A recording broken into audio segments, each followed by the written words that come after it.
SMU's already in, but the other side of the ACC championship game is going to be decided this weekend. You're talking ball with the ACC Squad. From Florida State to North Carolina, from Syracuse to Miami, and from NC State to California, it's the local experts of the Locked On Podcast Network, bringing you scoops, breakdowns, and the most comprehensive preview of the upcoming ACC weekend. Hang on, it could get loud, it could get heated, and it will definitely be fun. Squad up, you're part of the ACC Squad. We assemble the squad. I'm Alex Donno from Locked On Canes. We got Jackson Holzer, who is my sworn enemy this week of Locked On Syracuse, and we've got Grayson Boone and Kenton Gibbs of Locked On Wolfpack with us. Something we will talk about on this episode. I'm sure the Wolfpack hosts are maybe actually disappointed that Mac Brown has been fired at UNC. So we will get into that. We'll get into the games this weekend, recap the games from last weekend. This episode of the Squad is brought to you by FanDuel. You can start the season with a big return on FanDuel. New customers can place a $5 bet, and you'll get started with $150 in bonus bets if you win your first $5 bet. Visit FanDuel.com to get started. So, guys, SMU, they still need to keep winning to impress the committee. So I'm not going to say they don't have anything to play for, but they've already punched their ticket to the ACC championship game. Miami can punch their ticket if they beat Syracuse on the road. So I'd like to start with that game, and I will, since I'm a little biased towards the Miami side, and maybe since Jackson might be biased towards the Syracuse side, I will let either Kenton or Grayson buy the first round. So who's got it?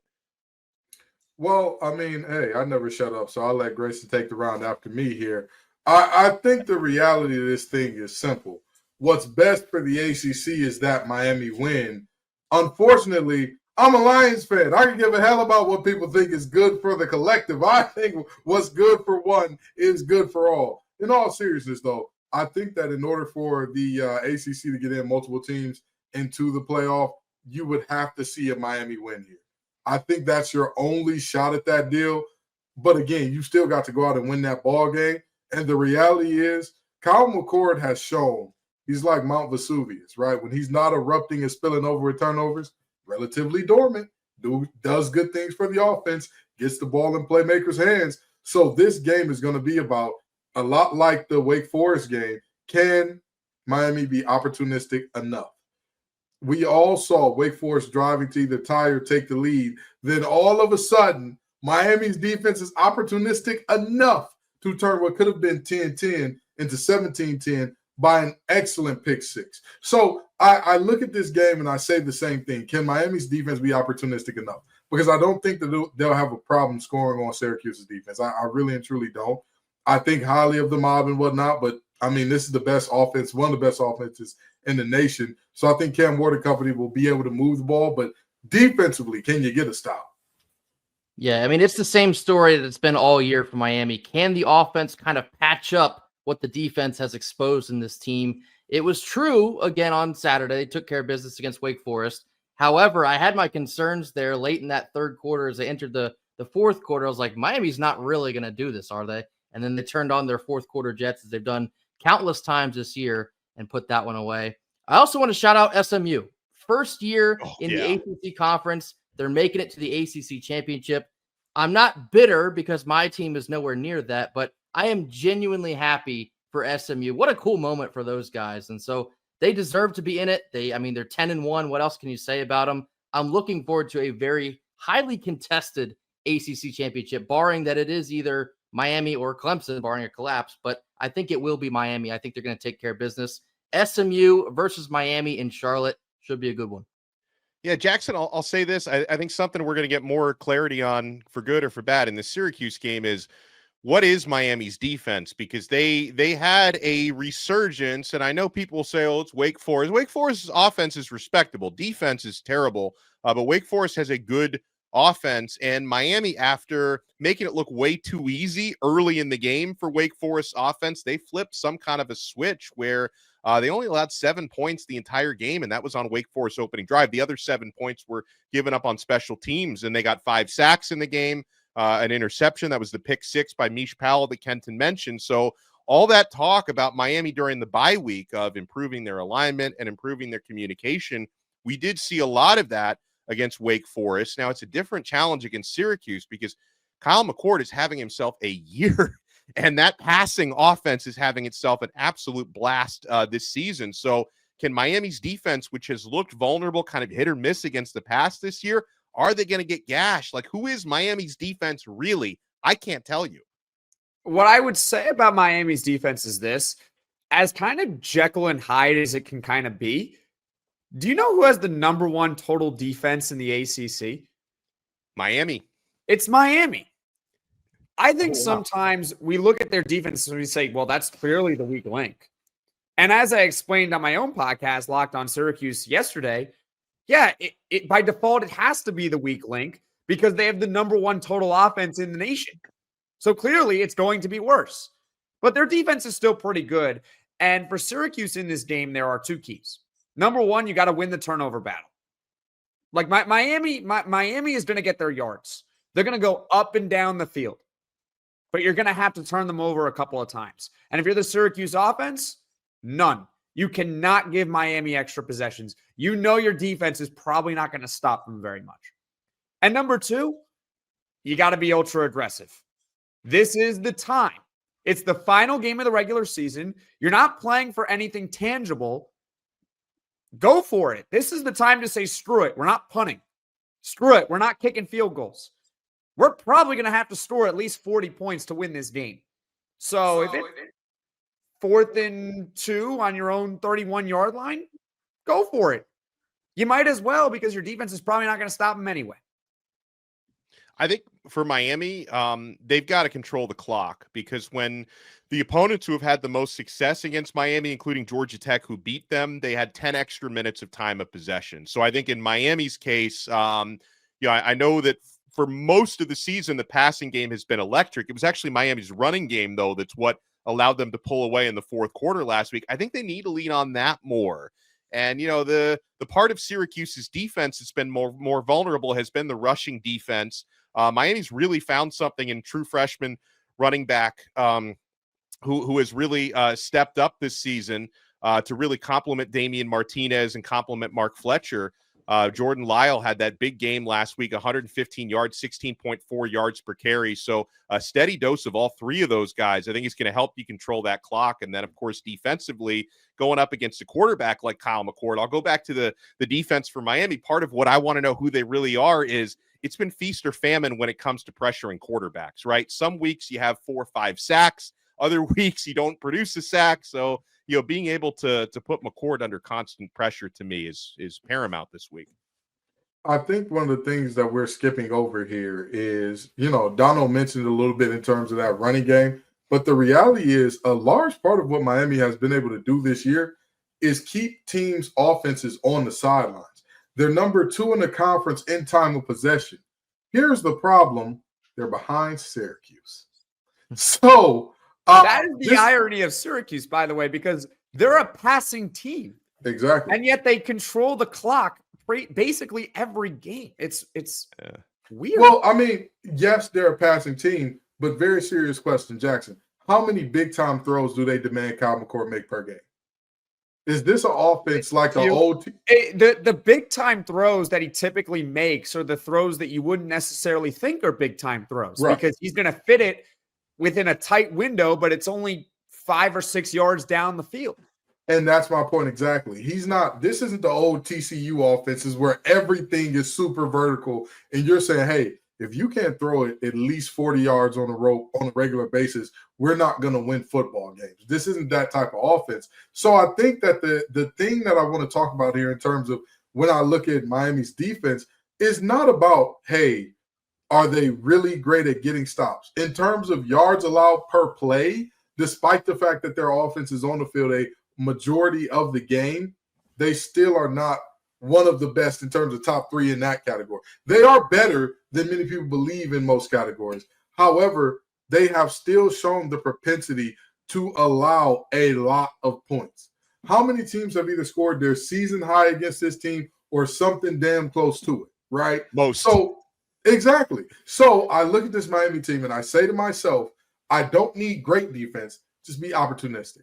I don't need you to be perfect, but Kyle McCord's going to make 1 or 2 throws. He's going to have 1 or 2 moments that have Syracuse fans screaming, No, no, no. That's going to have Fran Brown's wife screaming, please, I want my husband to wash up. But it's the reality of what we're looking at, that Miami has to take advantage of those moments, or else it could be a very long day in the Carrier Dome. Like I said, his mama named him Carrier Dome, so I'm going to call it Carrier Dome.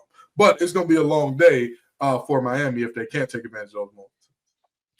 Well, it's not the only big game coming up this weekend. I want to take a look at the rest of the ACC schedule, look back at a couple of the games from last week, and talk a little bit about the rankings, guys, because we have to wonder now. A couple of weeks ago, we brought up the doomsday scenario. It's not going to happen that the ACC isn't guaranteed to get a team into the CFP.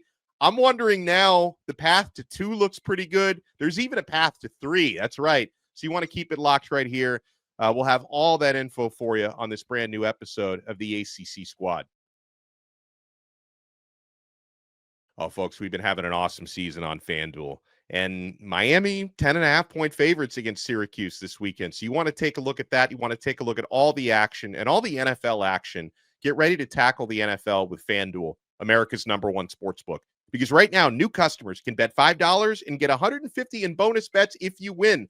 The FanDuel Sportsbook app gives you everything you need to place live bets on the NFL all in one place. So when you get a hunch in the middle of the game, you can check out the latest stats, view live play-by-play, and so much more right on the same page where you place your bets. Just visit FanDuel.com to join today. You'll get started with $150 in bonus bets if you win that first $5 bet. That's FanDuel.com. Never waste a hunch and make every moment more with FanDuel, an official sportsbook partner of the NFL. Thank you for making the Squad your first listen and your first watch today. We're free wherever you get your podcasts. We're free on YouTube. We're part of the Locked On Podcast Network, your team every day. For your next listen, make sure you check out Locked On College Football. Spencer McLaughlin does an awesome job taking you through all the big games, all the big storylines. He'll tell you all the 100 SEC teams that are going to make it to the college football playoff with 3 losses. So he'll have you covered with all that good stuff. So guys, I have to hear from the NC State hosts on this one. So we've got the old rivalry, which has been dominated in recent years by NC State, going up against a lame duck head coach this weekend. This was crazy to me because earlier this week, Mac Brown announces he's going to keep coaching next year. And then that memo comes over the desk of the UNC powers that be. They're like, wait, that's not your decision. So Mac Brown has been fired. He is going to coach this game on Saturday. I mean, guys, what's going on here? And you're probably disappointed that Mac is getting the axe. I think I speak for us both. We say we have mixed feelings here. We honestly hate to see him go because we've experienced so much success against him. But now they've turned this Saturday into winning one for the Gipper. And as an NC State fan, that makes me a little nervous because our team, we can't find a way to win games consistently. We had another a lecture in self-implosion last Thursday night against Georgia Tech.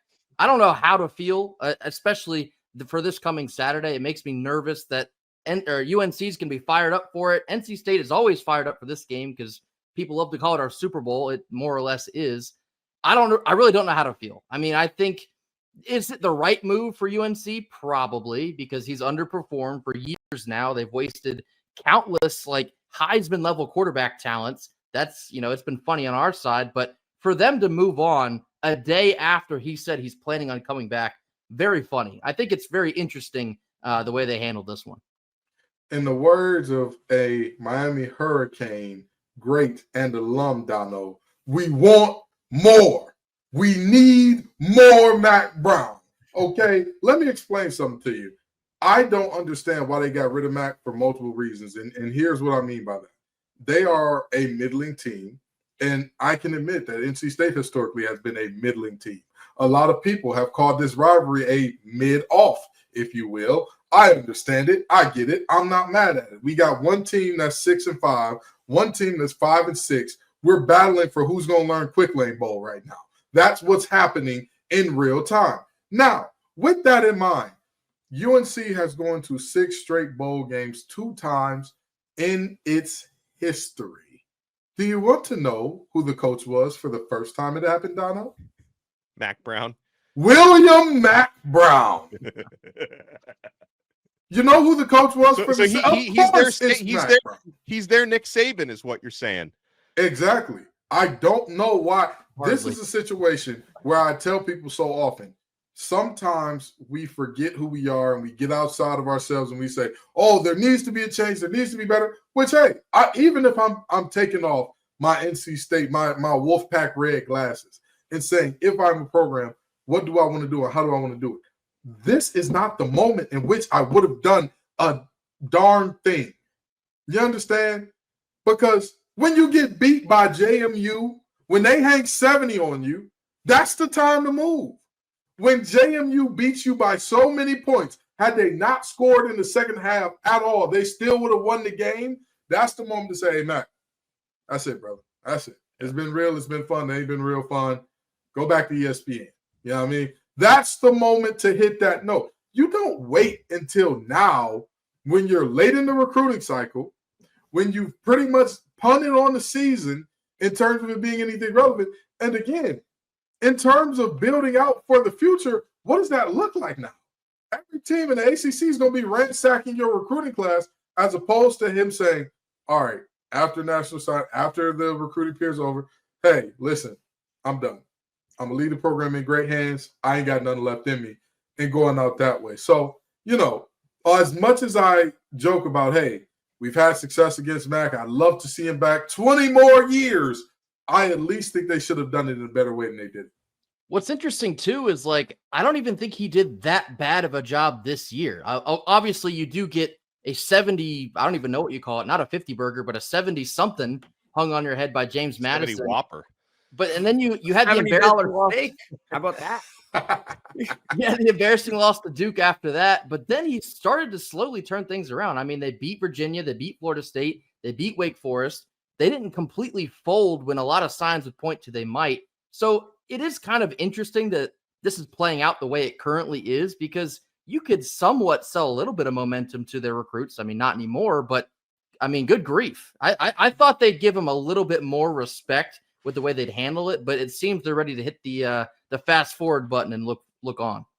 Well, let me ask you guys you this. said something interesting, Grayson, there about beating Florida State. That doesn't really count, okay? Well, okay. I'm just meaning they're winning. It doesn't count. First of all, that doesn't count. But wait, I disagree. Florida State is the prime example of why this looks good for Mac Brown. That Florida State team ain't beat a damn soul outside of Charleston Southern. No, they beat Cal. Cal. They ain't beat nobody but Charleston Southern. So I think that this team not quitting. We saw a more talented team than them lose worse games than the teams they beat because they folded. They said, all right, we're done for the year. We packing up. We giving it in. That team has not been great. Am I going to sit up here and lie and say, hey, Mac Brown has been an X's and O's master? No. But that team is still fighting for him, which is more than we can say for other teams in the ACC. Brian Smith, stop running from us, brother. Come on back to the show. They ain't been on the squad in a while. I don't think Brian is ducking us. I don't think he is. I just think he's sad. Question the timing. The timing of it is weird. Why is he is the dead man walking right now? Yeah. We talk about it all the time as like an analogy, but like literally he is. This is it. Like we know he's fired. He's coaching while fired.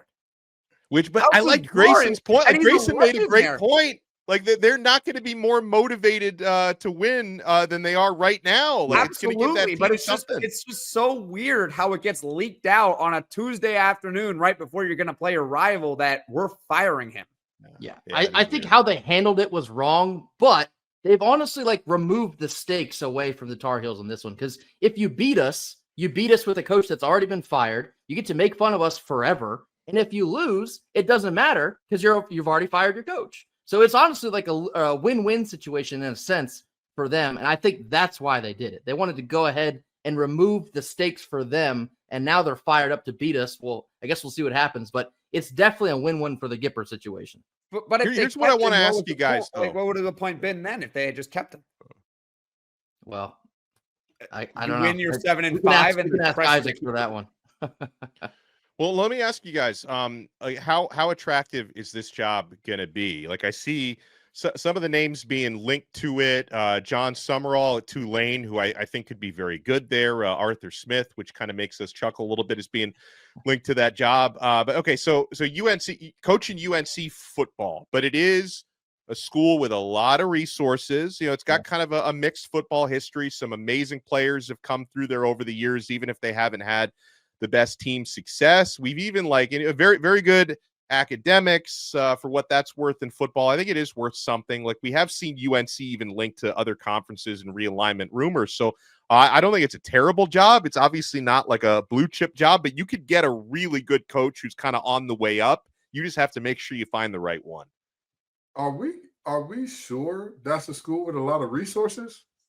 Are we 1,000% sure about that? Because last time I checked, there was some board meeting where they couldn't figure out how much the budget actually was and whatnot. But in all seriousness, I do agree that this is a good job. I do agree this is a good job. It's not a great job. This ain't a drop everything and run because, one name that Jackson and I talked about earlier this week being linked with them. By the way, Jackson did a hell of a job filling in for you. Yeah. I'll tell you what. We salute to that guy.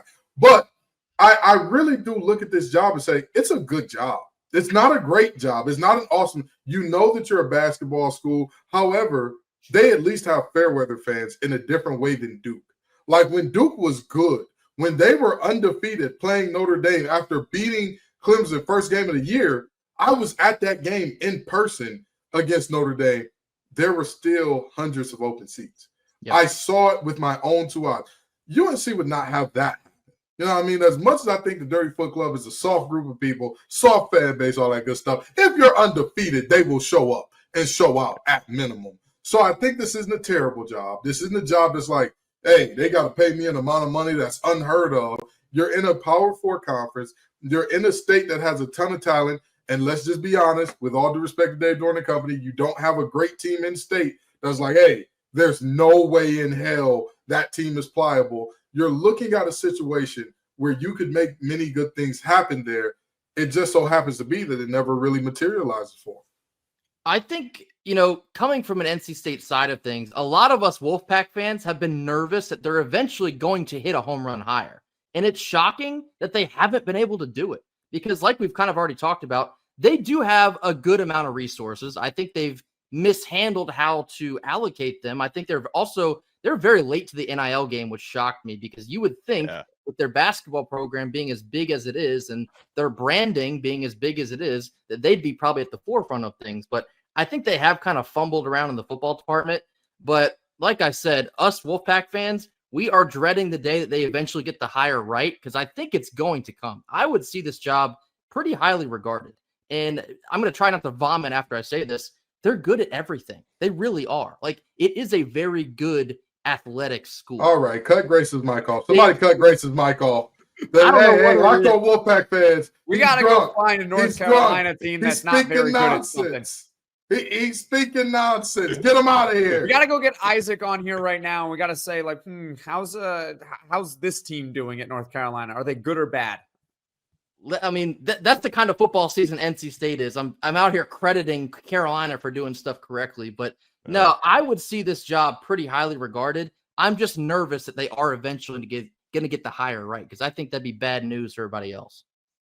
Well, when we come back, we'll have some game picks for you for this weekend. Also, I want to hear from Jackson Holzer, the scenario where the ACC gets in 3. You want to keep it locked right here. We got the squad assembled, and we're not done here on Locked On ACC.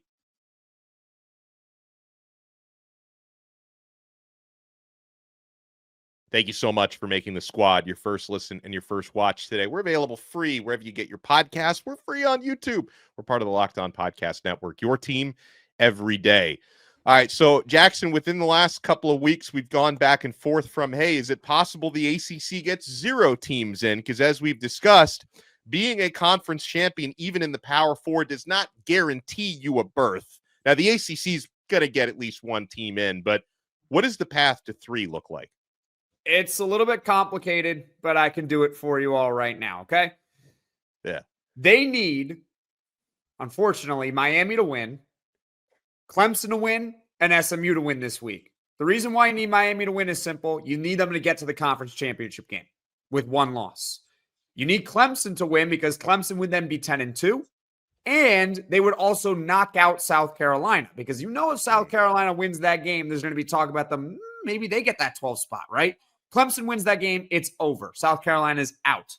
SMU, they also need to win this game. Okay? They really, really need to win it because if they lose, the committee they're going to look at them with 2 losses and say, unless you win your conference championship game, we're not giving it to you. You got no chance, right?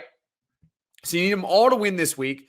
You also need Texas A&M to lose to Texas because they would then have only 8 wins. You need Indiana to also lose to Purdue. That's unlikely, but that could, I guess, happen because then Indiana would be 10-2.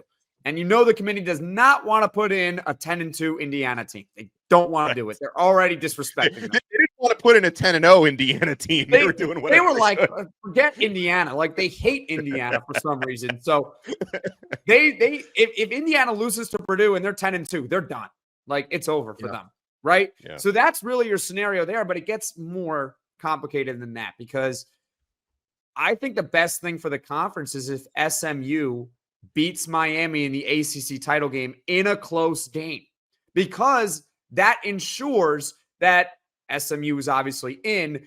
And because of the branding also of Miami, I don't see them leaving out Miami at 11-2 with a very close loss in the ACC title game to SMU.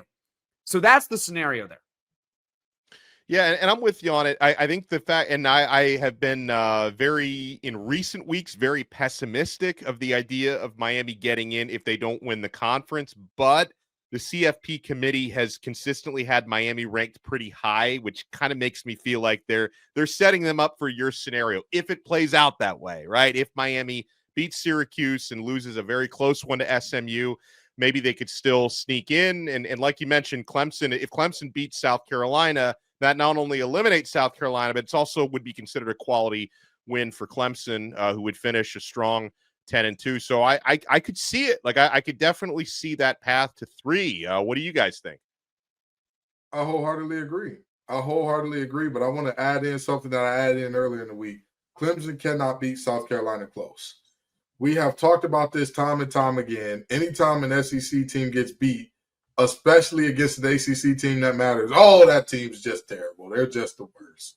You have to make definitive work of South Carolina because if that game is close, there will still be the argument of, well, you barely beat a 3-loss SEC team, despite the fact that this is an SEC team that people are saying, well, if they beat Clemson, should we talk about them in playoff consideration? It's just how the cookie crumbles, and it's just that circular logic of strength of record based on preseason rankings. So that's something that I would also throw in there. And one more thing that I think has to be said that nobody's talking about. Texas A&M and Texas should be an elimination game regardless of how it goes. Texas has not beat a soul. They haven't beat anybody. It's not the reality. Like it doesn't matter. But hear me out. If the committee, and this is, I'm not even talking about perfect world. If the committee was to keep any type of consistency, anything close to consistent from team to team in that 8 to 12 range, right? Or 8 to 15 range. How can you say Indiana doesn't belong in because they lost to the only good team they played by 2 touchdowns? Well, how much did Texas lose to Georgia by? Yeah. What? It's just they're not gonna drop them. I mean, we're recording this before the rankings come out, but I imagine that Texas is not going to be below 3. They're not going to drop from 3 all the way to out.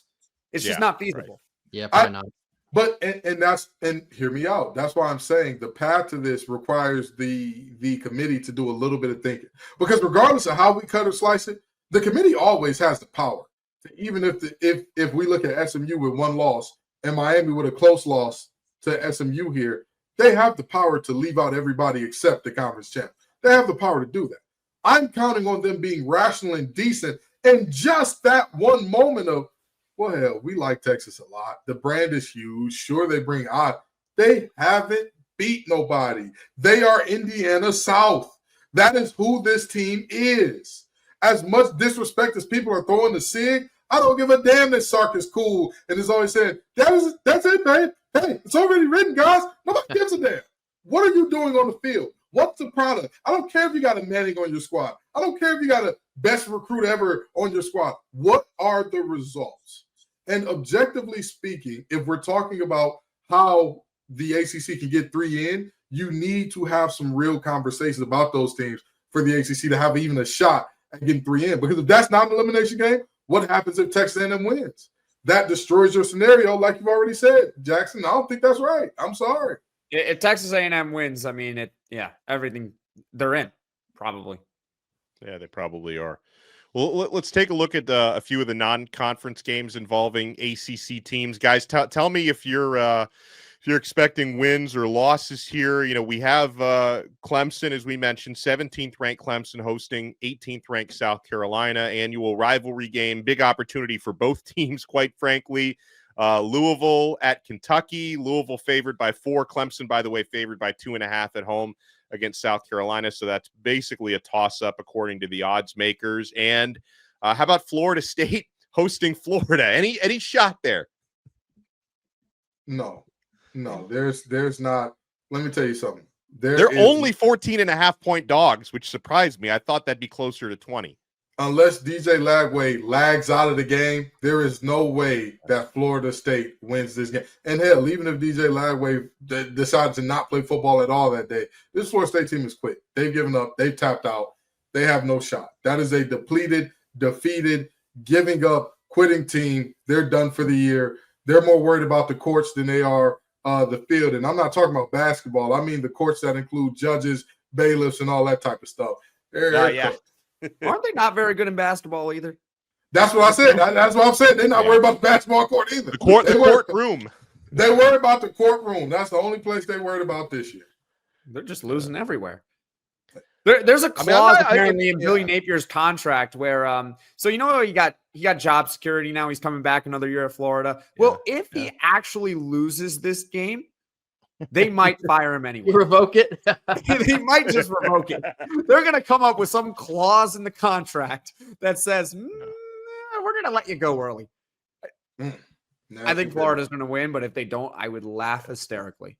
Same here. But and listen, Florida, honestly, they have done such a – and Billy Napier, I give him credit. DJ Lagway, of course, has really been the spark plug for that program this year. But, you know, about a month ago, almost every Florida fan wanted Napier fired. And, you know, when their athletic director, Scott Strickland, made that statement about bringing him back next year, like most of the reactions was, what are we doing here? Like, why? And they have so successfully turned it around on the field. And obviously, they're not going to contend for a national title or anything. Like their ceiling is 7 wins this year. But from where they were to now be in play for 7 wins, it was an impressive turnaround. And they're crushing it on the recruiting trail. And a lot of that has to do with endorsing and throwing their weight behind Billy Napier. I mean, they're doing it the right way. I know Mike Norvell is going to be back next year, but Florida State, they're losing recruits left, some of which are flipping to Florida. So they're losing recruits left and right, whereas Florida has had a resurgence. So yeah, that game is probably not going to be close, but like you said, Jackson, if it is close or if Florida State pulls off the upset, there's going to be a lot of laughter come Monday. Any thoughts, guys, on any of the other conference or non-conference games coming up this weekend? Just before we leave this topic, I want to say one more thing about how Florida is benefiting. Florida is benefiting from the Florida man effect. You know, when you think that like you and your old lady are getting into some type of disagreement and she's just like, oh, you're the worst. And then you see some article that says Florida man does something ridiculously bad. And you're like, I'm not that guy. I'm not him. Florida is looking around like, I may not be a good team. We're not the nose. We're all right. So, you know, just a small thought there. Yeah. Well, I appreciate all of you guys taking the time. I appreciate our listeners and our viewers. If you're watching us on YouTube, make sure to smash that like button. Subscribe on all the channels. This episode is available on every ACC team channel, on Locked On ACC. You can watch it, of course, on Locked On Syracuse, Locked On Wolfpack, Locked On Canes, all the other ACC channels. And everyone have a happy Thanksgiving coming up. We will talk to you guys next time on another episode of the ACC Squad. We are part of the awesome Locked On Podcast Network, your team every day.